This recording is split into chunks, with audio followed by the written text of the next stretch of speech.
Swastiastu. Saya Nika Marina Najira Dewi, 11 MIPA 4 SMA Negeri 1 Surapura. Hari ini saya akan membahas mengenai salah satu tokoh proklamator Indonesia yang ikut mengambil bagian penting dalam kemerdekaan Indonesia. Dia adalah Nani Wartaboni. Nani Wartaboni lahir di Gorontalo pada 30 April 1907. Ia memperoleh gelar Pahlawan Nasional Indonesia pada 2003. Ia merupakan putra Gorontalo serta tokoh perjuangan asal Sulawesi Utara. Nani Wartaboni merupakan anak dari Zakaria Wartaboni serta memiliki ibu yang berdarah Ningrat. Meskipun ayahnya bekerja sebagai aparat untuk pemerintah Hindia Belanda, namun ia melihat para penjajah dengan pandangan yang berbeda. Saat itu, ia tidak tahan untuk mengikuti pembelajaran di sekolah karena guru-guru dengan kebangsaan Belanda terlalu meninggikan bangsa Barat serta merendahkan bangsa Indonesia sendiri. Tak hanya itu, Nani pernah melepaskan tahanan ayahnya sebab tak tega melihat rakyat Indonesia yang dipenjara. Ia merupakan penentang kolonialisme yang aktif berorganisasi.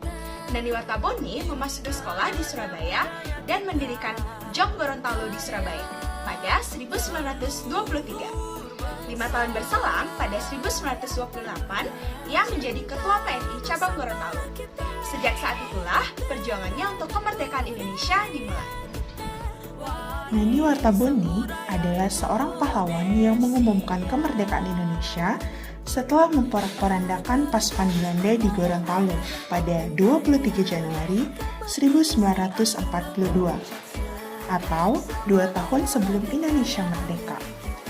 Tanggal 23 Januari 1942 bagi masyarakat Gorontalo menjadi momen yang selalu dikenang. Pada 1942, Indonesia tengah dikuasai oleh Jepang. Nani Wartaboni mendengar bahwa Jepang telah berhasil menduduki Manado. Orang-orang Belanda melarikan diri ke Poso.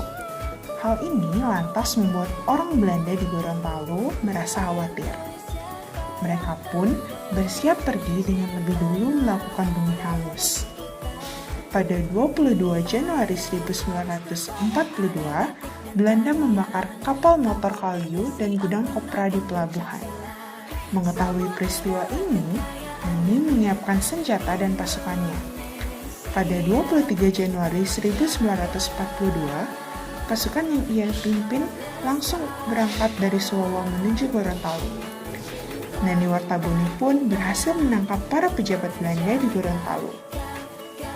Ia kemudian memimpin rakyat untuk menurunkan bendera Belanda dan mengibarkan bendera merah putih. Namun, saat Jepang berkuasa di Indonesia, Nani ditangkap. Ia dipenjara Manado sampai 1944. Gorontalo dikuasai Jepang pada 26 Februari. Kapal perang Jepang yang bertolak dari Manado berlabuh di pelabuhan Gorontalo. Nani Wartaboni pun menyambut para tentara Jepang dengan baik.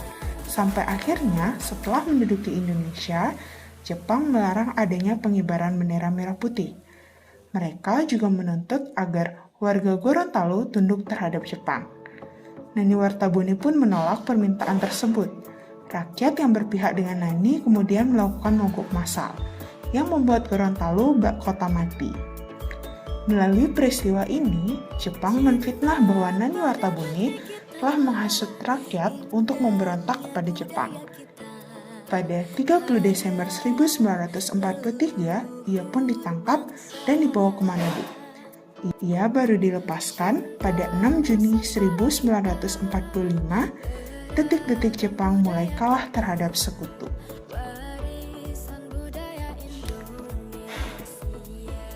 Nah, luar biasa bukan perjuangan dari Nani Wartaboni? Karena itulah saya mengangkat tokoh tersebut untuk saya bahas dalam video kali ini. Serta, saya ingin memperkenalkan kepada seluruh masyarakat Indonesia bahwa terdapat pejuang proklamator Indonesia, yaitu Nani Wartaboni yang bahkan belum banyak dikenal oleh masyarakat Indonesia. Serta, video kali ini merupakan bentuk terima kasih dan penghargaan saya kepada Nani Wartaboni karena telah ikut mengambil bagian yang penting dalam kemerdekaan Indonesia. Demikianlah video saya kali ini, semoga dapat bermanfaat untuk teman-teman semuanya. Akhir kata saya tutup dengan para pesan. Om Santi Santi.